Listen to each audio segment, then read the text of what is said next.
சமையல் எண்ணெய் மற்றும் உணவுப் பொருள் ஏற்றுமதியில் 20 ஆண்டு கால அனுபவம் பெற்ற ஸ்டார் எக்ஸ்போர்ட் ஹவுஸ் கயல் ஆக்ரோ ஃபுட்ஸ்.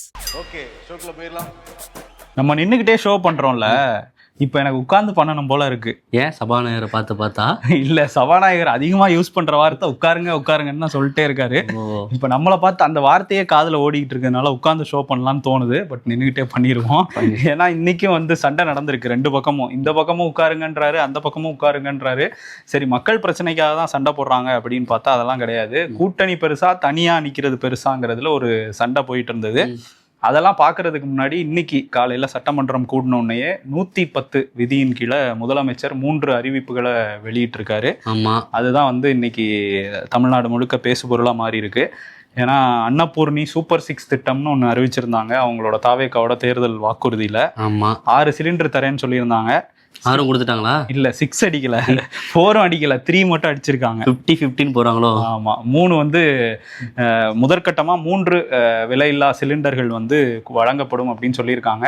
இது பொங்கல்ல இருந்து ஆரம்பிப்போம் அப்படின்னு சொல்லி. எல்லா மகளிருக்கும் கொடுக்குறாங்களா? எல்லா மகளிருக்கும் இல்ல, அதெல்லாம் தகுதி வாய்ந்த அப்படிங்கிறதுக்குள்ளதான் வருது. என்னன்னா, ஆண்டுக்கு 2.5 லட்சத்துக்கு மிகாமல் வருமானம் இருக்கிற குடும்பங்கள், மாற்றுத்திறனாளி குடும்பங்கள், சிறு குறு விவசாய குடும்பங்களுக்கு நாங்க இதை கொடுக்குறோம். இதுல 1,30,00,000 குடும்பங்கள் பயனடையும் அப்படின்னு முதலமைச்சர் அறிவிச்சிருக்காரு. திமுக மகளிர் உரிமை தொகையை அறிவிக்கும் போது எல்லாருக்கும் நீங்க அறிவிச்சீங்க, ஆனா எல்லாருக்கும் கொடுக்கல, அதுல விதிகள்லாம் கொடுத்துருக்கீங்க அப்படிலாம் விமர்சிச்சாங்க. இப்ப இவங்களும் நிறைய செக் பாயிண்ட்ஸ் வைக்கிறாங்க. இன்னொரு திட்டம் என்னன்னா, அந்த அனைத்து பேருந்துகள்லையுமே பெண்களுக்கு இலவசம்னு ஒரு வாக்குறுதி, ஒரு கட்டணமில்லா பயணம் அப்படிங்கிற வாக்குறுதியை தாவேகா கொடுத்துருந்தாங்க. அதுல இப்போ அதுலேயும் முதற்கட்டமா நகராட்சி மாநகராட்சி பகுதிகளில் உள்ள அந்த மொஃபசல் பேருந்துகள்ல கட்டணம் இல்லாம பெண்கள் பயணிக்கலாம், திருநரும் பயணிக்கலாம் சொல்லியிருக்காங்க. ஆமா, ஏசி பஸ் தவிர எல்லா பேருந்துகள்லையும் பயணிக்கலாம் அப்படின்ற மாதிரி தான் அந்த பொருள் படுற மாதிரி அறிவிப்பு வந்திருக்கு. அது தாண்டி மாவட்டம் விட்டு மாவட்டம் போகக்கூடிய பேருந்துகள்லையும் சாதாரண பேருந்துகளில் பயணிக்கலாம், மலைப்பகுதியில் இருக்கக்கூடிய பேருந்துகள்லையும் சாதாரண பேருந்துகளில் பயணிக்கலாம் அப்படின்ற ஒரு அறிவிப்பையும் சொல்லியிருக்காங்க. எடப்பாடி ஆட்சிக்கு வந்திருந்தா நம்மளாம் கட்டணம் இல்லாம போயிருப்போம்ல. ஆமா, அதுதான் அவர் மின்னலை விளங்கிட்டு இருப்பாருன்னு நினைக்கிறேன், வருவாரு. ஆமா, சரி, இன்னொரு பக்கம் 3வது அறிவிப்பு என்னன்னா, இங்க பரந்தூர் விமான நிலையம் ஆரம்பம் முதலே அந்த போராட்ட குழு அங்க உள்ளிருப்பு போராட்டம்லாம் நடத்தினாங்க. ஏன்னா அங்க நிறைய விவசாய நிலங்கள் இருக்கு, நீர்நிலைகள் இருக்கு. நம்மளே விகடன் சார்பில் அங்க வீடியோலாம் போய் பண்ணியிருக்கிறோம். அது எவ்வளவு முக்கியம் சென்னைக்கு. அங்க பரந்தூர் விமான நிலையம் வந்தா சென்னைக்கு எவ்வளவு பெரிய ஆபத்து அப்படிங்கிறத நம்ம சொல்லியிருந்தோம். தாவேகா தலைவராக இருந்த போதே விஜய் அங்கே போய் பேசியிருந்தாரு, நான் உங்க கூட நிற்பேன் அப்படின்லாம் சொல்லியிருந்தாரு. அதே தான் இப்போ மென்ஷன் பண்ணி பேசியிருக்காரு. மென்ஷன் பண்ணி இன்னைக்கு என்னன்னா, அந்த பரந்தூர் விமான நிலைய திட்டத்தை கைவிடுறோம் அப்படிங்கிறத சொல்லியிருக்காங்க. பரந்தூர் அந்த போராட்ட குழு அவருக்கு நன்றிகளை தெரிவிச்சிருக்காங்க. 100 நாள்ல என்ன மாற்றத்தை பார்த்துட்டீங்க அப்படின்லாம் கேட்குறாங்க. இதை விட ஒரு பெரிய மாற்றம், பெரிய சாதனை இருக்க முடியாது. ஆமா, ஏற்கனவே அந்த பகுதியில் அந்த அங்க இருக்கக்கூடிய சாலைக்கு விஜய் அவர்களுடைய பேரை சூட்டணும் அப்படின்னு சொல்லி தீர்மானத்துல கோரிக்கை வச்சிருந்தாங்க. இந்த சூழல்ல இப்படியான ஒரு அறிவிப்பு வந்திருக்கிறத அவங்க கொண்டாடிட்டு இருக்காங்க அப்படின்னு தான் பார்க்கணும். ஆமா, ஏன்னா பரந்தூர் விமான நிலையம் வந்திருந்தா உண்மையிலே சென்னையில வெள்ளம்லாம் எவ்வளவு பெரிய பாதிப்புன்னு இங்க உள்ள சூழலியலாளர்கள்லாம் பேசிட்டு தான் இருந்தாங்க. ஸோ இப்போ அந்த திட்டம் கைவிடப்பட்டிருக்கு. வேறு சில இடங்கள் தேர்வு பண்ணிட்டு இருக்கிறோம். அது கூடிய விரைவில் அறிவிப்போம். அதே நேரத்தில் 5வது டெர்மினல் இப்போ மீனம்பாக்கத்தில் இருக்கிறதுல 5வது டெர்மினல் பயன்பாட்டுக்கு வரும். அதுக்கான வேலைகள் நடந்துகிட்டு இருக்குங்கிற மாதிரியும் இந்த 110 விதியின் கீழே சொல்லியிருக்காரு. ஆமா, அவர் 110 விதியின் கீழே அதை அறிவிச்சதை திமுக பயங்கரமா எதிர்த்திருக்காங்க. குறிப்பா இது பத்தி பேசணும் அப்படின்னு சொல்லி KA நேரு அவர்கள் எந்திரிக்கும் போது அதற்கு சபாநாயகர் மறுத்துட்டாரு. உடனே எங்களை பேச அனுமதிக்க மாட்டாங்க அப்படின்னு சொல்லி வெளிநடப்பெல்லாம் செஞ்சுட்டாங்க. முன்னாள் அமைச்சர் தங்கம் தென்னரசு தொழில்நுட்ப ரீதியா ஆய்வு செஞ்சுதான் விமான நிலையத்துக்கான இடத்தை தேர்வு செய்யணும். நாங்க அப்படிதான் தேர்வு செஞ்சோம். சென்னையை பொறுத்தளவுல பல இடங்களை நாங்க ஆய்வு செஞ்சிருக்கோம். கிழக்க பார்த்தோன்னா வங்கக்கடல் இருக்கு, வடக்க தொழிற்சாலைகளா நிறைஞ்சிருக்கு. மேப்பை போட்டு காட்டினாரா? ஆமா, கத்தி படத்துல வர மாதிரி கீழே குனிஞ்சு பார்த்தாரா? இல்ல அப்படியெல்லாம் பண்ணல, இது மாதிரிலாம் ஆய்வு பண்ணிருக்கோம் அப்படின்றத சொல்றாரு. எல்லா இடங்களையும் ஆய்வு செஞ்சுதான், முறையா ஆய்வு செஞ்ச பிறகுதான் நாங்க பரந்தூரை தேர்வு செஞ்சோம். வேற இடங்கள் இல்லை அப்படின்றத அவர் சொல்றாரு. இந்த திட்டத்தை கைவிட்டா தமிழ்நாட்டோட வளர்ச்சிக்கே பெரிய இழப்பா இருக்கும் அப்படின்றத அவர் சுட்டி காட்டுறாரு. திமுக தலைவர் ஸ்டாலின் அவர்களும் அதே கருத்தை தான் முன்மொழிஞ்சிருக்காரு அப்படின்றதான் பார்க்கணும். ஏன்னா அது மற்ற மாநிலங்களுக்கு ஜாக்பாட்டா அமைஞ்சிரும், தொழில் முதலீடுகள்லாம் இங்க வராது அப்படிங்கிற மாதிரி அவர் சொல்லியிருக்காரு. அண்ணாமலையும் கிட்டத்தட்ட அதே தான் சொல்றாரு. ஆனா அவர் என்ன சொல்றாருன்னா, இந்த திட்டத்தை கைவிடும் போதே வேற ஒரு இடத்த தேர்வு செஞ்சுட்டோம்னு அறிவிச்சிருந்தா சிறப்பா இருந்திருக்கும், இல்லைன்னா வளர்ச்சியில 10 ஆண்டுகள் பின்தங்கிடுவோங்கிற மாதிரி அண்ணாமலை சொல்லியிருக்காரு. ஸோ தாவேகாவினர் என்ன சொல்றாங்கன்னா, திமுகவுக்கு என்ன பெரிய பிரச்சனையா இருக்குன்னா, அங்க நிறைய இடம் வாங்கி போட்டாங்க, விமான நிலையம் வருது, இடம்லாம் ஏறும், விலையெல்லாம் அவங்க வித்துடலாம், ரியல் எஸ்டேட் பண்ணலாம் நினைச்சிட்டு இருந்தவங்களுக்கு இது பெரிய ஷாக்கா இருக்கு. அதனாலதான் திமுக எதிர்க்குதுன்னு அவங்க ஒரு கருத்தை வந்து முன்வைக்கிறாங்க. டிஆர்பி ராஜா என்ன சொல்றாரு, நீங்க இது வந்து தவிர்க்கவே முடியலைன்னா கூட வந்து இந்த 5 ஆண்டுகளுக்குள்ள ஏர்போர்ட் அமைக்கிறதுக்கான ஒரு விரைவான ஒரு திட்டத்தை வந்து கொண்டு வாங்க, இடத்தை உடனடியாக தேர்வு செஞ்சு அந்த பணிகளை வந்து ஆரம்பிங்க அப்படின்ற ஒரு விஷயத்த அவர் சொல்லியிருக்காரு. ஏன்னா நம்ம இது வந்து அடுத்த 3 ஆண்டுகளுக்குள்ள வந்து நம்ம விமான நிலையம் வந்து தேவை கண்டிப்பா, இன்னொரு விமான நிலையம். அது இல்லைன்னா நம்ம வந்து தொழில் வளர்ச்சி ரீதியாக ரொம்ப வந்து பின்தங்கி போயிடுவோம் அப்படின்ற ஒரு விஷயத்தையும் சொல்லியிருக்காரு. ஆமாம், சட்டமன்றத்தில் நிறைய மரபுகள் இருக்கும். அதில் பார்த்தோன்னா கன்னி பேச்சு அப்படின்ற ஒரு வார்த்தையை தொடர்ந்து யூஸ் பண்ணிகிட்டே இருப்பாங்க. முதல் முறையாக சட்டமன்றத்துக்கு வர்றவங்க பேசக்கூடிய பேச்சை கன்னி பேச்சு அப்படின்னு சொல்லி அழைப்பாங்க. அப்படி இனிமேல் அழைக்கக்கூடாது அப்படின்னு சொல்லி சௌமியா அன்புமணி அவர்கள் கோரிக்கை வச்சிருக்காங்க. முதல் பேச்சு அப்படின்னு சொல்லலாமே, அறிமுக உரை அப்படின்னு சொல்லலாமே அப்படின்ற மாதிரி எல்லாம் கோரிக்கை வச்சிருக்காங்க. அதை வழிமொழிஞ்சு அமைச்சர் ராஜ்மோகன் அவர்களும் பேசியிருக்காங்க. இதுவரை நாங்கள் வந்து அதை மரபா தான் வந்து பார்த்துட்டு இருந்தோம். பெண் உரிமைக்காக குரல் கொடுக்கக்கூடிய வெற்றி தலைவர் அவருடைய ஆட்சியில இதையும் ஏத்துக்கிட்டே இந்த இதை வந்து அறிவிக்கணும் சபாநாயகர் அப்படின்னு அவரும் கோரிக்கை சொல்லியிருக்காரு. ஏன்னா வானதி வந்து வெளியிலே வந்து வச்சிருந்தாங்க, எக்ஸ் தளத்துல அவங்க பதிவெல்லாம் போட்டிருந்தாங்க, கன்னி பேச்சு அது பெண்களை குறிக்கிற மாதிரி இருக்கு, தேவையற்றதுன்னு. சரி, ஓகே, அது மாத்துவாங்க அப்படிங்கிற மாதிரி தான் தெரியுது. இன்னொரு பக்கம் என்னன்னா, எஸ்பி வேலுமணி அவர் வந்து பேச ஆரம்பிச்சாரு. அவரோட மாவட்ட பிரச்சனைகள் அதெல்லாம் பேசுறதுக்கு முன்னாடி ஒரு 10 நிமிஷம் வந்து அவங்க தலைவர்களோட பெருமைகளை அடுக்கிக்கிட்டே வந்தாரு. புரட்சி தலைவர் பொன்மனச்செம்மல்னு அவரோட திட்டங்கள் எல்லாம் அடுக்கினாரு, புரட்சி தலைவர் அம்மான்னு சொல்லி அவங்களோட திட்டங்கள்லாம் அடுக்கினாரு. எடப்பாடிக்கு ஒரு 30 செகண்ட் ஒதுக்கி இருந்தாரு. அதுலயும் இந்த குடிமராமத்து, இடஒதுக்கீடு, ஆமா 7.5 இடஒதுக்கீடு இதெல்லாம் கொண்டு வந்தவர் முன்னாள் முதலமைச்சர் கழக பொதுச் செயலாளர் அண்ணன் எடப்பாடி பழனிசாமி. அவருக்கு வந்து நன்றி இப்படின்லாம் சொல்லி ஆரம்பிச்சவரு 4வது நன்றி யாருக்கு சொல்றாரு அப்படின்னு பார்த்தா, போற்றுதலுக்குரிய முதலமைச்சர் சி ஜோசப் விஜய்க்கு என்னோட நன்றி, வருங்கால தலைவருக்கா. ஆமா, அதனால அப்படி சொல்லியிருக்காரு போல. இந்த கட்சியில இருந்துகிட்டே அங்க வந்து அவருக்கு வந்து நன்றி சொன்னாரு. அது வந்து ஹைலைட்டா தெரிஞ்சுது. ஏன்னா வந்து அம்மாவோட திட்டங்களை அவர் முன்னோக்கி கொண்டு போறாரு அப்படின்லாம் சொல்லி அவர் ஒண்ணு விட்ட சித்தப்பா பெரியப்பாவை தவிர எல்லாருக்கும் நன்றி சொல்லிட்டு தான் டாபிக் உள்ளே வந்தவர். அங்கே சில கருத்துக்களை சொல்ல, பாலம்லாம் அந்த ஜிடி நாயுடு பாலம் போட்டாங்க, அதெல்லாம் நாங்கள் பண்ணதுதான், அவங்க பண்ணல அப்படின்னு சொல்ல, அதில் திமுகவுக்கும் அதிமுகவுக்கும் ஒரு சண்டை வந்து போச்சு. இதில் அவர் எந்த கட்சிங்கிற மாதிரிலாம் பேசிட்டாங்க. ஸோ அதை ஒட்டியும் சண்டை போச்சு. அவர் தான் அதிமுக உறுப்பினர் நான் சொல்கிறேன்னு சபாநாயகர் வந்து சொல்ல, எடப்பாடி அப்படி தெரியலையே அப்படின்ற. ஆனா எடப்பாடியும் வந்து பாயிண்ட்லாம் இடையில எடுத்துட்டு வந்தாரு. எஸ்பி வேலுமணிக்கு திமுக பதிலடி கொடுத்த போது நான் வரேன் அப்படின்னு சொல்லிட்டு அவரும் வந்து பேசினாரு. ஸோ அவங்களுக்குள்ள ஒரு யாரு பண்ணது நிறைய கோவைக்கு அப்படிங்கிறதுல ஒரு சண்டை போச்சு. இதெல்லாம் முடிச்சதுக்கு அப்புறம் வந்து அந்த தனியா அணியா அப்படிங்கிற மாதிரி ஒரு சண்டை. அது வந்து ஆதவ அர்ஜுனா அமைச்சர் வந்து பேசும்போது என்ன சொல்றாரு அப்படின்னா, இந்த மாதிரி காங்கிரஸ் எங்களால தான் ஜெயிச்சாங்க, ஐயுஎம்எல் எங்களால தான் ஜெயிச்சாங்கன்னு திமுக திரும்ப சொல்லிட்டே இருக்காங்க. இன்னைக்கு எதிர்கட்சியா திமுக உட்கார்ந்துருக்காங்க அப்படின்னு காரணம்னா அதுக்கு காங்கிரஸ் தான் காரணம், விசிகா தான் காரணம், ஐயுஎம்எல் தான் காரணம், இல்லைன்னா 10 சீட்டு கூட நீங்க ஜெயிச்சிருக்க மாட்டீங்கன்னு சொல்ல அந்த சைட்ல உள்ளவங்களுக்கு கோவம் வந்துருச்சு. கேஎன் நேரெல்லாம் நீங்க எங்களோட ஜெயிச்சவங்களை வச்சு ஆதரவுல தானே இருக்கீங்க அப்படின்னு சொல்ல, அதை ஏன் நீங்க சொல்லி காட்டுறீங்க, ஒரு ஆதிக்க மனப்பான்மை இதுன்னு ஆதவ அர்ஜுனா சொல்ல, இந்த விவாதத்தை எப்படி நிறுத்துறதுன்னு சபாநாயகருக்கு தெரியல. ஆமா, வெளியில மாணிக்கம் தாக்கூர் சொல்லிட்டு இருக்காரு, உள்ள போய் இவங்க பேச ஆரம்பிச்சிட்டாங்க. ஆமா, அது ஒரு மாதிரி பயங்கர சண்டையாகி மக்கள் பிரச்சனையை மறந்துட்டாங்க.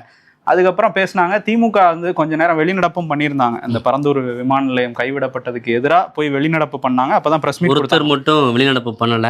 நீலகிரி சட்டமன்ற உறுப்பினர் திராவிட மணி அவர் வந்து அங்க அந்த பகுதியில் புலிகள் பிரச்சனை வந்து அதிகமா இருக்கு. குறிப்பா வந்து கடந்த 10 நாள்ல 2 பேரை ஒரு புலி வந்து கொன்னுடுச்சு. ஸோ இப்போ அதுக வந்து உடனே பிடிக்கணும், அதுக்கு எதிராக வந்து வனத்துறையினர் உடனடியே வந்து செயலாற்றணும் அப்படிங்கிற ஒரு அடிப்படையில அவர் வெளிநடப்பு செய்யாம அங்கே இருந்து பேசினாரு. அதை சபாநாயகர் வந்து வாழ்த்தியெல்லாம் பேசினாரு. தொகுதியா கட்சியா முக்கியம் அப்படின்னு பார்க்கும்போது நீங்க தொகுதி முக்கியம் சொல்லி மக்கள் பிரச்சனைகளை பத்தி பேசுனீங்க, அதனால அந்த வகையில உங்களுக்கு வாழ்த்துக்கள் அப்படின்னா சொல்லி எல்லாரும் சபாநாயகரை பாராட்டுவாங்க. ஆனா சபாநாயகர்கிட்டே ஒருத்தர் பாராட்டு வாங்கியிருக்கிறாரு. அவர் தான் திராவிட மணி.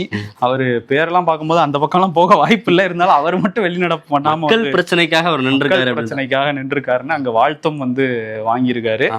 அதுக்கப்புறம் பார்த்தோம்னா இந்த பள்ளி கல்வித்துறை அதை பத்தின விவாதம் வந்துச்சு. அங்க பள்ளி கல்வித்துறையில பெரிய பிரச்சனையா இருக்குது அந்த கட்டிடங்கள் அப்படின்னு சொல்லிட்டு பொதுப்பணித்துறை அமைச்சர் ஆதவ அர்ஜுனா வந்து பேசுறாரு. என்ன சொல்றாருன்னா, நாங்க 3 நடைமுறையை பின்பற்ற போறோம். 1 ரெட் ஸ்டிக்கர் ஒட்ட போறோம், அது பயன்படுத்தவே முடியாது. எல்லோ ஸ்டிக்கர் ஒட்டினா அது வந்து ஸ்டெபிலிட்டி எப்படி இருக்குன்னு பார்த்துட்டு நாங்க வந்து அதை பயன்படுத்துவோம். இன்னொன்னு பயன்படுத்துறதுக்கு நல்லா இருக்குது, பராமரிக்கிறதுக்கும் ஊழல் இல்லாம நாங்க பராமரிப்போம் அப்படின்லாம் சொல்லியிருந்தாரு. ஊழல் அப்படின்ற ஒரு பேச்சு வந்தோடனே வந்து மரியவில்சன் நிதித்துறை அமைச்சர் அவர் எந்திரிச்சு பள்ளி கல்வித்துறையில கடந்த ஆட்சியில வந்து ஊழல் இருந்துச்சு, அதற்கு நானே சாட்சி அப்படிலாம் பேச ஆரம்பிச்சிட்டாரு. என்ன அப்படின்னு சொல்லி எல்லாரும் விட்டு பார்த்தா நானே லஞ்சம் கொடுத்துருக்கேன் அப்படின்னு சொல்லிட்டாரு. எங்க யாருக்கிட்ட எப்ப லஞ்சம் கொடுத்துருக்கேன்ற ஆதாரம் என்கிட்ட இருக்கு அப்படின்னு. கொடுத்ததும் குற்றம் தான், அது தெரியல அவருக்கு. அவர் பாட்டு சொல்லிட்டாரு அங்க. இப்ப லஞ்சம் வாங்கியிருக்காங்க. இது நிறைய பேர் வந்து நிறைய பள்ளி தாளாளர்களும் சொன்ன ஒரு விஷயம் தான். திமுகவுக்கு செக் வைக்காத நினைச்சு தனக்கும் சேர்த்தே வச்சுக்கிட்டாரு நிதியமைச்சர். பட் அவருக்கு என்ன செக்கு, ஆட்சி நாங்க தானே அப்படின்னு சொல்லிட்டு போயிடுவாரு அவரு. சரி, இப்ப என்னன்னா அந்த பள்ளி கல்வித்துறையில நாங்க வந்து நிறைய முன்னேற்றங்களை கொண்டு வர போறோம்னு அந்த கட்டட ரீதியா வந்து புதுசா கட்டுறதை விட இருக்கதை பராமரிக்கணுங்கிற மாதிரி அமைச்சர் ராஜ்மோகனும் பேசினாரு. உயர்கல்வித்துறை அமைச்சரும் இன்னைக்கு மன்னிப்பு கேட்டிருக்காரு. எதுக்காகனா ஒரு எதுக்காக கேட்டிருக்காரு, காலெல்லாம் தொட்டாரு. அதுக்காக இல்ல, அதை பத்தி எல்லாம் மறந்துருங்கன்னு தான் அப்பவே சொல்லிட்டாரு. இப்ப என்ன சொல்றாருன்னா, அந்த மாணவர்கள் போராடக்கூடாதுன்னு ஒரு சுற்றறிக்கை வந்தது இல்ல, கல்லூரி கல்வித்துறையில இருந்து வந்தது. அது இவருக்கு கீழே இருக்க டிபார்ட்மெண்ட் தான். நாங்கள் முக்கியமா, அதிகாரிகள் முக்கியமான கேட்டாங்க வந்து அறிக்கையெல்லாம் விட்டார்ல, பேசினார்ல. விட்ட உடனே இவங்க டக்குன்னு எங்களுக்கு வந்து ஆட்சி தான் முக்கியம், நாங்க வேற அமைச்சரவையில இருக்கோம், நானே மன்னிப்பு கேட்டுக்கிறேன், அப்படி வந்திருக்க கூடாதுங்கிற மாதிரி அங்க மன்னிப்பு வந்து கேட்டாரு. அதுக்கப்புறம் காங்கிரஸ் திமுக சண்டையும் போச்சு. நாங்க உங்களுக்கு அமைச்சரவையில பதவி கொடுத்தோன்னு காங்கிரஸ் சொல்ல, நீங்க வந்து எங்களை யூஸ் பண்ணிக்கிட்டீங்கன்னு மாறி மாறி அந்த சண்டையை தான் போட்டுட்டு இருந்தாங்க. ஸோ ஒரு காரசார விவாதங்கள் வந்து போயிட்டு இருந்தது. இதுக்கு இடையில மக்கள் பிரச்சனை அப்பப்போ வந்துட்டு போகுது, அப்பப்போ லைட்டாக மாதிரி அதையும் லைட்டாக அப்படி பேசிட்டு போய்கிட்டு இருக்காங்க. பார்ப்போம் அடுத்தடுத்து என்ன நடக்குன்னு பார்க்கலாம். கடந்த சில வாரங்களாகவே ரொம்ப அரசியல் தரம் தாழ்ந்த பேச்சுக்களால் நிறைஞ்சிருக்கோ அப்படிங்கிற மாதிரி தான் இருக்குது. ஏன்னா நம்ம அடுத்தடுத்து பார்த்துக்கிட்டே இருந்தோம். இப்போ அந்த வரிசையில் திமுக எம்எல்ஏ துரை சந்திரசேகரன் அவர் ஒரு திருமண நிகழ்வில் என்னெல்லாம் பேசக்கூடாதோ, எங்கேயுமே பேசக்கூடாது, அது ஒரு திருமண நிகழ்வில் நம்ம மணமக்களுக்கு வாழ்த்தி பேசுகிற அந்த வேளையில் ரொம்ப கெட்ட வார்த்தையெல்லாம், அதாவது பெண்களை குறிக்கிற வகையில் ரொம்ப கேவலமான ஒரு கெட்ட வார்த்தையை ரொம்ப அசால்ட்டாக வந்து பேசியிருக்காரு. அது வந்து முதலமைச்சரை திட்டுற மாதிரி, அங்கே நிறைய ஒருமையில் திட்டுற மாதிரி, அவரை வந்து கெட்ட வார்த்தையில் திட்டுற மாதிரி நிறைய விஷயங்களை வந்து அங்கே பதிவு பண்ணியிருக்காரு. தொழில்துறை அமைச்சர் கீர்த்தனாவையும் ரொம்ப ஆபாசமாக ஒரு அருவருக்கத்தக்க வகையில் ரொம்ப கேவலமாக வந்து பேசியிருக்காரு. அதெல்லாம் நம்ம சொல்கிறதுக்கே வாய் கூசுது. திருமண மேடைகளை வந்து எதற்காக பயன்படுத்தணும் அப்படின்னா, அரசியல் பேசுவாங்க திமுகவினர், அது வந்து காலகாலமாக பார்க்குறதான். பட் ஆனால் இது மாதிரி தனிப்பட்ட தாக்குதல், அநாகரிக பேச்சு, இதுக்கெல்லாம் அதை பயன்படுத்துவாங்களா அப்படின்ற ஒரு கேள்வி இருக்குது. எங்கேயுமே பேசக்கூடாதான், திருமண மேடையில் வந்து இப்படி பேசுனது வந்து எல்லாரையும் முகங்களுக்கு வச்சிருக்கு அப்படின்னு. ஏன்னா இப்போ பெண்களுக்கான விடுதலை அப்படி இப்படின்லாம் ஒரு பக்கம் திமுக தலைவர் ஸ்டாலின் பேசிக்கிட்டு இருக்கிறாரு. ஆனால் இந்த பக்கம் அவங்க ஆட்கள் சிவாஜி கிருஷ்ணமூர்த்தி நம்ம ஆட்சியில் இருந்தபோதே பார்த்துருக்கோம். அதுக்கப்புறம் பார்த்தா ஆராசால் ஆரம்பித்து இப்போ வந்து இவர் ஏன் உதயநிதி எதிர்க்கட்சி தலைவரே வந்து டபுள் மீனிங்கில் பேசுகிறாரு. இந்த பேச்செல்லாம் அவர் துரை சந்திரசேகரன் பேசிக்கிட்டு இருக்கும்போது மேடையில் உட்காந்து எதிர்க்கட்சி தலைவர் உதயநிதி ஸ்டாலின், முன்னாள் அமைச்சர் அன்பில் மகேஷ்லாம் ரசித்து சிரிச்சுக்கிட்டு இருந்திருக்காங்க. ஸோ அது இன்னுமே ரொம்ப ஒரு அருவருக்கத்தக்க ஒரு செயலாக தான் அது வந்து அமைஞ்சிருக்கு. எல்லாரும் இதை விமர்சிக்கிறாங்க அப்படிங்கிறத பார்க்க முடியுது. குறிப்பாக கனிமொழி அவர்களே வந்து கடுமையாக கண்டிச்சிருக்காங்க. இந்த சம்பவம்னு குறிப்பிடலை, கடந்த காலங்களில் நிறைய இது மாதிரி நடக்குது. கட்சி வேறுபாடு இல்லாமல் கடந்த காலமாக வந்து பெண்களை வந்து அநாகரிகமான முறையில் சித்தரிக்கிறது அப்படின்றது தொடர்ந்துக்கிட்டு தான் இருக்குது. இதுக்கு கட்சி வேறுபாடுலாம் கிடையாது. அரசியல் களத்தில் துணிச்சலாக வந்து எதிர்கொள்ளக்கூடிய பெண்களை வந்து கருத்தியல் ரீதியாக எதிர்கொள்ள முடியாமல் இப்படி வந்து அநாகரிகமாக வந்து எதிர்கொள்கிறாங்க. அவங்களுடைய தனிப்பட்ட வாழ்க்கை, உடை அப்படின்னு சொல்லி அவங்கள வந்து தாக்குதல் தொடுக்கிறதுல வந்து இதே ஒரு போக்கை வந்து கடைபிடிக்கிறாங்க. இது வந்து அவங்களுடைய பிற்போக்குத்தனத்தை காட்டுது அப்படின்னு விமர்சிச்சிருக்காங்க. ஆமாம், அது சொந்த கட்சியினரையும் அவங்க சேர்த்து போட்ட மாதிரி தான் இருக்குது அந்த பதிவை பார்க்கும்போது. இன்னொன்று என்னென்னா, அமைச்சர் கீர்த்தனாவோட வீடியோ அப்படின்னு சொல்லிட்டு ஒரு வீடியோ இருக்குது, அதில் இருக்கிறது நான் இல்லை அப்படின்னு அவங்க விளக்கம் கொடுத்துருக்காங்க. அது வேற ஒரு நபர் மாதிரி தான் தெரியுது நமக்கு பார்க்கும்போதும். அவங்களும் வந்து அதை வந்து ஒரு பதிவாக வந்து போட்டிருக்காங்க. இப்போ தாவேக்காவினர் வந்து என்ன சொல்கிறாங்க, இதெல்லாம் பார்த்துட்டு அப்படின்னா, நாங்கள் ஆட்சிக்கு வந்ததை இவங்களால பொறுத்துக்க முடியல, அதனால தான் நயினார் நாகேந்திரன், ஆர்பி உதயகுமார் இவங்கெல்லாம் ரொம்ப கொச்சையாக பேசுகிறாங்க. அவங்க மேலேயே அந்த கட்சியெலாம் எதுவும் நடவடிக்கை எடுக்கல. திமுகவில் இத்தனை தலைவர்கள் இப்படி பேசிட்டாங்க, அப்பயுமே திமுக தலைவர் ஸ்டாலின் வந்து நடவடிக்கை எடுக்கலை அப்படின்னா அவரும் இதை ஆதரிக்கிறாரா, அவர் என்ன பண்ண போகிறாரு அப்படின்னு கேள்வியை முன்வைக்கிறாங்க. இதுக்கு பதில் அவர் தான் சொல்ல முடியும். திமுகவினர் தான் நாங்கள் தப்பாக பேசலன்னு சொல்கிறாங்களே, இப்படியான விமர்சனங்கள் வரும்போது கனிமொழி மட்டும்தான் இப்போ அறிக்கையை வந்து கொடுத்துருந்து தான் பார்க்கணும். அறநிலையத்துறை அமைச்சர் ரமேஷ் அவரே அங்கே ஷாக் ஆகிற மாதிரி சட்டமன்றத்தில் ஒரு விஷயம் நடந்திருந்தது. என்னன்னா, முன்னாள் அமைச்சர் சேகர் பாபு இன்னைக்கு வந்து அமைச்சர் 106 திட்டங்களை அறிவிக்க போறாரு, புதிய அறிவிப்புகளை வெளியிட போறாரு அப்படின்னு சொல்லி அவருக்கு முன்னாடியே இவர் அறிவிச்சிட்டாரு. நான் கண்டுபிடிச்சிட்டேன்ற மாதிரி அப்படிங்கிற மாதிரி. அதனால வந்து ரொம்ப அப்செட்ல இருக்காங்களாம் ரமேஷ் தரப்பு. உள்ளுக்குள்ள சில அதிகாரிகள், அதுவும் 2 துறை பார்க்குற ஒரு IAS அதிகாரி மேலே அவங்களுக்கு வந்து ரொம்ப ஒரு சந்தேகம் இருக்கான். இவர் தான் வேவு பார்த்து அவருக்கு தகவல்களை கொடுக்குறாரு அப்படின்ட்டு. அதனால அவரே சொல்றாரு, வேவு பார்க்குறாரு என்னோட துறையை வந்து முன்னாள் அமைச்சர் சேகர் பாபு வேவு பார்த்துக்கிட்டு இருக்கிறாருன்னு ரமேஷே சொல்றாரு. வேவு பார்த்தாலும் இப்படி ஓப்பனாக அவர் சொல்லுவார் போய். அதுதான் அங்கே தெரிஞ்சு போச்சு சட்டமன்றத்தில். ஏன்னா சபாநாயகரே வந்து அவர் சொல்றதுக்கு முன்னாடி நீங்க சொல்றீங்களே, இது எப்படின்னு எனக்கு தெரியலங்கிற மாதிரி சபாநாயகரே அங்கே வந்து பேசியிருந்தாரு. ஸோ அந்த விவகாரம் சட்டமன்றத்துக்கு வெளியேயும் வந்து எதிரொலிச்சுக்கிட்டு இருக்கு. ஆமாம், மாவட்டங்களில் பல்வேறு இடங்களில் வந்து 100 நாள் சாதனை விளக்க பொதுக்கூட்டம் தாவேக்கான நடத்தியிருக்காங்க. ஈரோட்டில் செங்கோட்டையன் அவர்கள் கலந்து கொண்டு பேசுனதுல வந்து அதிமுக கடுமையாக தாக்கியிருக்காரு. அதில் வந்து திமுக அதிமுகன்னு பல ஆண்டுகளாக மாறி மாறி ஆட்சி செஞ்சுட்டு இருந்தக்கூடிய கட்சிகளை எதிர்க்கட்சி வரிசையில் தாவேக்கா வந்து அமர வச்சிருச்சு அப்படின்லாம் சொல்லி பேசிட்டு அதிமுகவுக்கு கடுமையான பதிலடி கொடுக்கணும் அப்படின்ற ஒரு வகையில் பார்த்தோன்னா இது வந்து இன்னொரு மதிமுக மாதிரி செயல்படும் அப்படின்னு சொல்லிட்டாரு. மறந்து தங்களோட கூட்டணியில் இருக்கிறத மறந்து அப்படியான ஒரு வார்த்தையை சொல்லிட்டாரு. 2-3 உண்மையை சொல்றாரு போல அப்படின்னு நினைச்சுக்க வேண்டியதான். மதிமுக மாதிரி தலைவர்கள் மட்டும்தான் இருப்பாங்க அப்படின்னு சொல்லி அவங்களே ஒத்துக்கிறாங்க. இனி வரும் காலங்களில் இது மதிமுக மாதிரி தான் இருக்கும் அப்படின்னு சொல்றாரு. 10 பேர் அங்க எம்எல்ஏக்கள் இங்க வர தயாரா இருக்காங்கன்னு வேற சொல்லியிருக்காரு. ஸோ அந்த 10 பேர் யாருங்கிறது அவர்கிட்ட லிஸ்ட் வச்சிருக்காரு போல, அவர் பேசிக்கிட்டு இருக்கிறாரு போல. அது வெளிப்படையாவே அவர் வந்து அங்க ஒத்துக்கிறாரு. அவர் தான் அந்த டீலிங் பண்றாரோ நம்ம. ஆமா, அதே மாதிரி இந்தியா கூட்டணியில நீங்க இருக்கீங்களா, ஏன் வரல அப்படிங்கிற மாதிரியான கேள்விகளுக்கு அமைச்சர் நிர்மல்குமார் வந்து என்ன சொல்றாரு அப்படின்னா, இந்தியா கூட்டணியில் எம்பிஸ் இருந்தால் தான் வர முடியும், எம்பிஸ் இல்லாமல் நாங்கள் எப்படி வர முடியும், எம்பிஸ் இல்லாத கட்சிகள் 1000 கட்சி இருக்குது, எல்லாம் இந்தியா கூட்டணியில் போய் சேர முடியுமா, எம்பிக்கள் வந்தோன்னா வருவோம் அப்படின்றாரு. இப்போ கூட்டணிக்குள்ளே வந்து சீட்டு பிரிச்சுக்கிட்டு தேர்தல் நின்னா தானே எம்பிக்களே ஆக முடியும். ஆமா, மாணிக்கம் தாகூர் அதான் சொல்றாரு. தாவேக்கா வந்து எம்பிக்கள் இல்லாதனாலதான் வந்து இந்தியா கூட்டணியில சேர்த்துக்கல, எம்பிக்கள் இருந்தா தான் சேர்த்துக்க முடியும் அப்படின்னு சொன்னது மட்டும் இல்லாம இப்ப இருக்கக்கூடிய அமைச்சர்களுக்கு நல்லாவே தெரியும் வந்து தாவேக்கா ஆட்சி அமைச்சதுக்கு காங்கிரஸ் தான் காரணம். முதல் முறையா வந்து ராகுல் காந்தியை தான் வந்து விஜய் அவர்கள் தொடர்பு கொண்டு பேசினாரு. முதல் முறையா ஆதரவு கொடுத்ததும் காங்கிரஸ் தான். இன்னைக்கு தாவேக்கா ஆட்சி அமைக்கிறதுக்கும் இவங்க அமைச்சர்களா இருக்கிறதுக்கும், அதாவது அடுத்த பிஎம் விஜய்னு சொல்றாங்கல்ல அமைச்சர்கள், இவங்க அமைச்சர்களா இருக்கிறதுக்கும் காங்கிரஸ் தான் காரணம். இதை வந்து அவங்க மறந்திருக்க மாட்டாங்க அப்படின்னு நம்புறேன். அப்படின்ற தேர்தல் நேரத்துல விஜய் அவர்கள் சரியான முடிவை எடுப்பாரு அப்படின்னு அவர் சொல்றாரு. ராகுல் தான் பிஎம் கேண்டிடேட்னு அவர் அறிவிப்பாரு விஜய்ங்கிற மாதிரி அவர் சொல்றாரு. ஆனா எல்லா அமைச்சர்கள் முன்ன இது தாவேக்காரங்கெல்லாம் விஜய் தான் அடுத்த பிரதமர் அப்படின்லாம் வெளிப்படையா சொல்றத பார்த்தா அவர் என்ன முடிவு அறிவிப்பாருன்னு தெரிஞ்சிருந்தான் பார்க்கணும். திருப்போரூர் பக்கத்துல தையூர் அந்த பகுதியில வந்து பிரவீன்குமார் அப்படிங்கிற இளைஞரை ஓட ஓட ஒரு கும்பல், ஒரு கூலிப்படை வெட்டி படுகொலை பண்ணியிருக்காங்க. இந்த கொலைக்கு பின்னாடி காதல் விவகாரம் இருக்கு, இது ஒரு ஆணவ படுகொலை தான் அப்படிங்கிற குற்றச்சாட்டும் இருக்கு. இதுல 4 பேர் வந்து கைதாயிருக்காங்க. அதுல ஏழுமலையும் அவரோட மகன் கௌதம், இவங்க 2 பேரும் என்னன்னா தாவேக்கா உறுப்பினர்கள் அப்படின்னு ஒரு சர்ச்சை வெடிச்சுது. இப்போ தாவேக்கால இருந்து என்ன சொல்லியிருக்காங்கன்னா, அவங்க ஆன்லைன் வாயிலாக எங்கள் இதில் உறுப்பினராக சேர்ந்துருக்காங்க, அவங்களுக்கு வந்து எந்த போஸ்டிங்கும் நாங்கள் கொடுக்கல, அவங்க கட்சி உறுப்பினராக இருக்காங்க, கட்சிக்கு எதிராக சமூகத்துக்கு எதிரான செயல்களில் ஈடுபட்டதுனால நாங்கள் கட்சியிலேருந்து நீக்கிறோம் அப்படின்னு வந்து சொல்லியிருக்காங்க. காவல்துறை வழக்கு பதிவு பண்ணி இப்போ நடவடிக்கை எடுப்போம் அப்படின்னு சொல்லியிருக்காங்க. ஆமாம், எதிர்கட்சியினர் இதுக்கு பயங்கரமான ஒரு கண்டனங்கள்லாம் தெரிவிச்சிட்டு இருக்காங்க. இது தொடர்பாக வன்னியரசு அவர்கள், சமூக நீதித்துறை அமைச்சர் வன்னியரசு அவர்கள்ட்ட கேள்விகள் வந்து செய்தியாளர்கள் கேட்குறாங்க. வந்து 8 தலித் அமைச்சர்கள் இருக்கிறதா சொல்கிறாங்க. ஆனால் வந்து தலித் பிரச்சனைகளுக்கு பெரிய அளவில் குரல் கொடுக்க மாட்டாங்க அப்படின்னு சொல்லி எதிர்கட்சிகள் வந்து குற்றச்சாட்டு முன்வைக்கிறாங்களே அப்படின்னு கேட்கறதுக்கு, திமுக ஆட்சியில் மட்டும் இது மாதிரியான ஆணவ படுகொலைகளுக்கு என்ன பண்ணாங்க அப்படின்ற ஒரு கேள்வியை அவர் முன் வச்சிருக்காரு. இப்போ கூட எங்கள் கட்சி தலைவர் வந்து சம்பந்தப்பட்ட அந்த பிரச்சனைக்கு போய் 1 லட்ச ரூபா நிதியெல்லாம் அடிச்சுட்டு வந்திருக்காரு. அவங்க இப்போ என்ன பண்றாங்க, கடந்த காலத்துல என்ன பண்ணாங்க அப்படின்ற ஒரு கேள்வியை அவர் முன் வச்சிருக்காரு. பட் ஆணவ படுகொலைக்கு தனிச்சட்டம் இயற்றப்படும் அப்படின்னு அமைச்சர் வன்னியரசு தான் சொன்னார் இந்த ஆட்சி வந்ததுக்கு அப்புறம். பட் அதை வந்து விஜயுமே தயங்குறாருங்கிற மாதிரி தான் தெரியுது. திமுக என்ன பண்ணாங்களோ அதே தான் தாவேக்காவும் பண்ற மாதிரி நமக்கு தெரியுது. ஏன்னா இங்கே இவங்க ஆட்சிக்கு வந்ததுக்கு அப்புறமே அடுத்தடுத்த ஆணவ படுகொலைகள் நடந்துகிட்டு தான் இருக்கு. இன்னொரு பக்கம் தூய்மை பணியாளர்கள் போராட்டம் நம்ம பார்த்தோம். போன திமுக ஆட்சியில தூய்மை பணியாளர்கள் போராடினப்ப அவங்களுக்கு ஆதரவு கொடுத்தாரு அப்போதைய தாவேக்கா தலைவர்.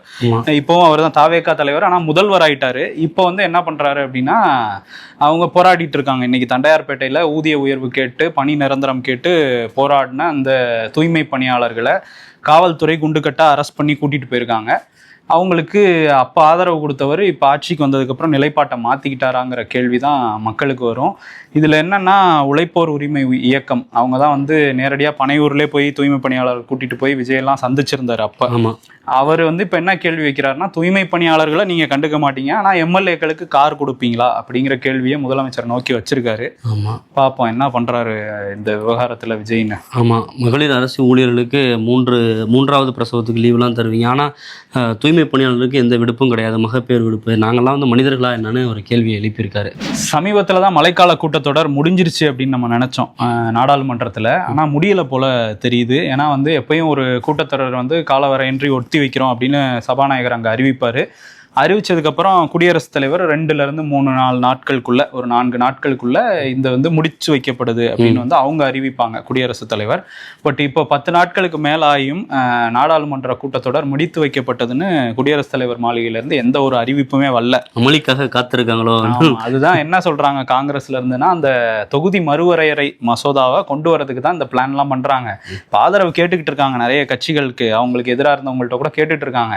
எல்லாரும் ஓகேன்னு சொன்னோன்னா இது திரும்ப கூட்டத்தொடரை கூட்டி அதை கொண்டு வந்துடலாங்கிறதுக்காக தான் இதெல்லாம் பண்ணுது பாஜக அப்படின்னு சொல்லியிருக்காங்க காங்கிரஸ்ல இருந்து. இன்னொரு பக்கம் சிலிண்டர் கேஒய்சி, அது நிறைய பேருக்கு பிரச்சனையாகவும் இருக்குது. ஆமாம், இது வந்து அது கேஒய்சி அப்டேட் பண்ணுறதுக்கு 31 வரையும் கால நீட்டிப்பு கொடுத்துருக்காங்க. இது வந்து கேஒய்சி அப்டேட் பண்ணல அப்படின்னாக்கா உங்களுக்கான அந்த கேஸ் புக்கிங் அப்படிங்கிறது வந்து தாமதிக்கலாம், புக் பண்ண முடியாது அப்படின்ற ஒரு சிக்கலும் இருக்குது. 3 சிலிண்டர் வராதாப்பா? அதெல்லாம் அது வேற கேட்டகரி. 2.5 லட்சம் 3 சிலிண்டர்னு இல்லை, பொதுவாகவே சிலிண்டரே வராது கேஒய்சி பண்ணலனா அப்படின்னு சொல்கிறாங்க. ஸோ அதுக்கு தான் அந்த கால அவகாசம் நீட்டிச்சிருக்காங்க. கள்ளச்சந்தையிலேருந்து தடுத்துருவோம் நாங்கள் இதெல்லாம் பண்ணிட்டோம்னாலாம் பில்டப்லாம் கொடுக்குறாங்க, அதுக்கு தான் கேஒய்சி அப்படின்ட்டு. ஆனால் கள்ளச்சந்தையில் கிடச்சிட்டு தான் இருக்குது சிலிண்டரு. தமிழ்நாட்டில் கிட்டத்தட்ட 85% பேர் பண்ணிட்டாங்க, இன்னும் 15% பேர் இன்னும் பண்ணாமல் இருக்காங்களாம். உடனடியாக அதை பண்ணணும் அப்படின்றது தான். சரி, இன்னொரு பக்கம் வந்து சக்கரை விலை, சிலிண்டர்லாம் இருக்குது, சக்கரை இல்லை, எப்படி காப்பி போடுறதுங்கிற மாதிரி ஒரு நிலைமை கொண்டு வந்து நிறுத்தியிருக்காங்க. 45-50 ரூபா இருந்த அந்த சர்க்கரையோட விலை வந்து இப்போ 70-72 ரூபா வரையும் போயிருக்கு. வரலாறு காணாத அளவு நம்ம இறக்குமதி செய்கிற ஒரு நிலைமைக்கு இந்தியா வந்து போயிருக்கு சர்க்கரையை. இதுக்கு நம்ம அன்னைக்கே சொல்லியிருந்தோம், சிலர் பேர் இதுதான் காரணம் சொல்கிறாங்க. E20 அப்படின்னு சொல்லிட்டு எத்தனால் தயாரிக்க கரும்பு விவசாயிகள்லாம் கரும்பு ஆலைகள் இதுக்கு சர்க்கரை ஆலைகளுக்கு பதிலாக அங்கே எத்தனாலுக்கு போய்கிட்டு இருக்கிறதுனால தான் அந்த தட்டுப்பாடு இருக்குங்கிறது நிதின் கட்கரி மேலே, அவர் மகன் மேலே ஒரு குற்றச்சாட்டா எதிர்கட்சிகள் வைக்கிறாங்க. ஓகே, சூப்பர் மார்க்கெட்ல இப்போ சர்க்கரைலாம் கிடைக்காது, புரியா? கிடைக்காது, அதுதான் அப்படி ஒன்று போய்கிட்டு இருக்கு. இன்னொரு பக்கம் காவிரி விவகாரம் அதுவும் முடிவுக்கு வராது போல இருக்கு. கர்நாடக அரசு உச்சநீதிமன்றத்துக்கு மேல்முறையீட்டுக்கு போயிருக்காங்க. காவிரி மேலாண்மை ஆணையம் கொடுத்த அந்த தீர்ப்பை வந்து மறுபரிசீலனை செய்யணும் அப்படின்ற ஒரு கோரிக்கையோட அவங்க போயிருக்காங்க. உங்களுக்கு தமிழ்நாட்டுக்கு தண்ணி தரத்துக்கு எண்ணமே இல்லையா, உங்களுக்கு என்ன பிரச்சனை இருக்கு அப்படின்னு அவங்க கேள்விகளை எழுப்பியிருக்காங்க. ஓகே, அது உச்சநீதிமன்றத்திலிருந்து கேள்வி கேட்டாலும் அவங்க ஒன்றும் பண்ண போறது இல்லை, அப்படிதான் இருக்காங்க கர்நாடக அரசு.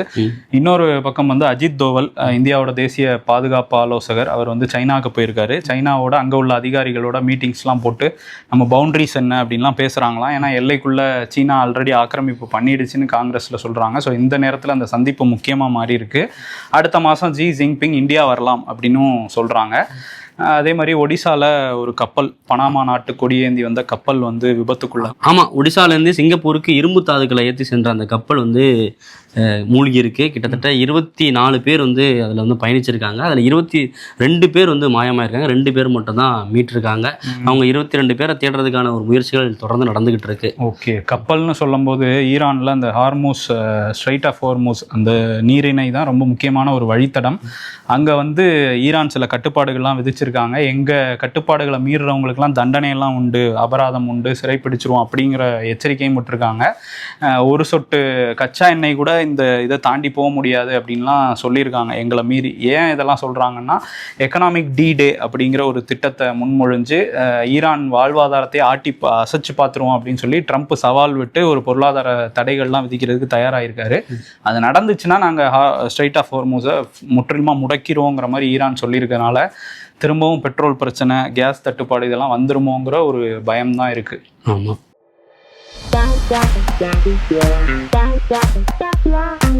இந்த மாதம் சம்பளத்தை வாங்கி அப்படியே சேவிங்ஸில் போட்டுறணும். முதலாளி எப்படியாச்சும் என்னை காப்பாத்துங்கன்னு பைக் எக்ஸ்பென்ஸ், அப்போதான் பைக் ரிப்பேர் ஆகுதான். லைஃப் ஆஃப்டர் 30, சிரிப்பு, சந்தோஷம் போன்றவை உங்கள் வாழ்வில் இருந்து நீக்கப்படுகிறதுன்னு சபாநாயகர் போட்டோ போட்டிருக்காங்க.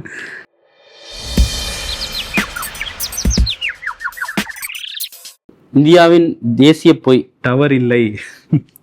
எழுதுங்கள் என் கல்லறையில். என்னடா எழுதணும்? எடா என்னத்தையாவது எழுதுங்கடா, நான் என்ன பார்க்கவா போறேன் அப்படின்றாங்க. இதோ வந்துட்டேன். ஓகே, நிகழ்ச்சியோட நிறைவு பகுதிக்கு வந்துட்டோம். யாருக்கு அவார்டு கொடுக்க போறீங்க? விருது பகுதி. இதில் வந்து என்னன்னா, அதை விருதுன்னு சொல்கிறத விட அவங்களுக்கு ஒரு விமர்சனம்னே சொல்லலாம். ஏன்னா அவ்வளோ மோசமாக வந்து பேசியிருந்தார் துரை சந்திரசேகரன், திமுக எம்எல்ஏ. விருதுங்கிற கேட்டகரியில் கூட அடக்க முடியாது. அதெல்லாம் நம்ம இங்கே சொல்லவும் முடியாது. அந்த கொச்சை பேச்சை அங்கே இருந்த எதிர்க்கட்சி தலைவரும் கண்டிக்காதது இன்னும் நமக்கு வருத்தமாக இருக்குது. ஸோ அதனால் இவங்க 2 பேருக்கும் நாக்கில் சனி அப்படிங்கிற விருதை கொடுத்துட்டு கிளம்புவோம். நன்றி. 20 ஆண்டுகளாக உலக நாடுகளுக்கு உயர்தர சமையல் எண்ணெய் மற்றும் உணவுப் பொருட்கள் ஏற்றுமதியில் இந்திய அரசின் ஸ்டார் எக்ஸ்போர்ட் ஹவுஸ் அங்கீகாரம் பெற்ற கயல் ஆக்ரோ ஃபுட்ஸ்.